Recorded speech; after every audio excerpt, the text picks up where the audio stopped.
Welcome to our study of Scripture today, focusing on Acts chapter 20. Paul continues his journey, traveling through Macedonia and Greece and encouraging the believers. He stops in Troas, where the Christians break bread, and he preaches until midnight. During his sermon, a young man named Eutychus falls asleep, tumbles out of the window, and dies. Paul revives him, demonstrating incredible power from God. Later, Paul meets with the elders from Ephesus and Miletus for an emotional farewell. He reflects on his ministry, emphasizing his faithfulness in proclaiming the gospel despite facing trials.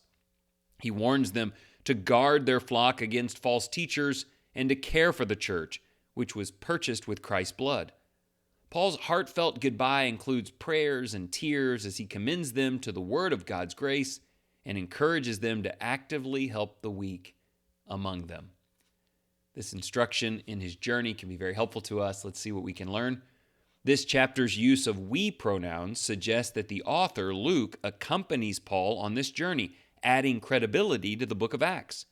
Luke documents a Sunday gathering, the purpose of which was to gather together to, quote, break bread.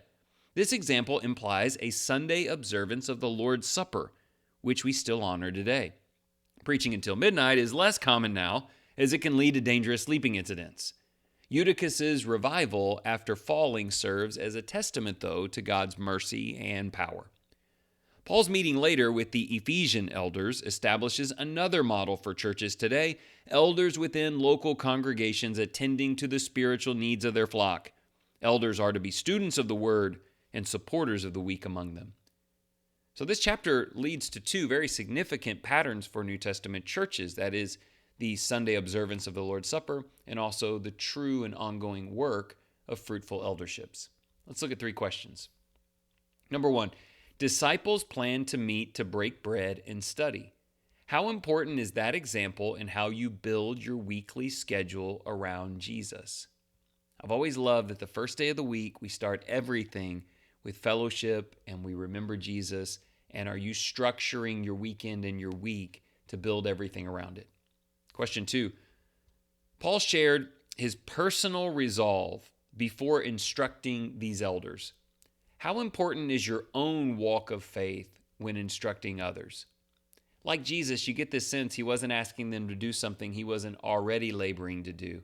When we challenge Christians or even Christian leaders in their work, are we asking them to be something we're not? Or are we asking them to be something with us as we support them? Question three, the elders were told to stay alert, study well, and help the weak among them. How can you help the local eldership accomplish these goals? I think we need to think about that more often. I'm not a shepherd here in Lindale, but I have to think about how I can support them in their work and work on their behalf, ultimately in the name of Jesus. Let's pray together. Benevolent Father, we praise you for the abundant gifts of grace provided through your Son. We thank you for the perfect and indestructible word that reveals so many beautiful truths to us. We pray for wisdom in studying the word and seeking guidance on how to honor you. May we draw from Acts 20 the importance of gathering on Sundays to partake of the Lord's Supper together.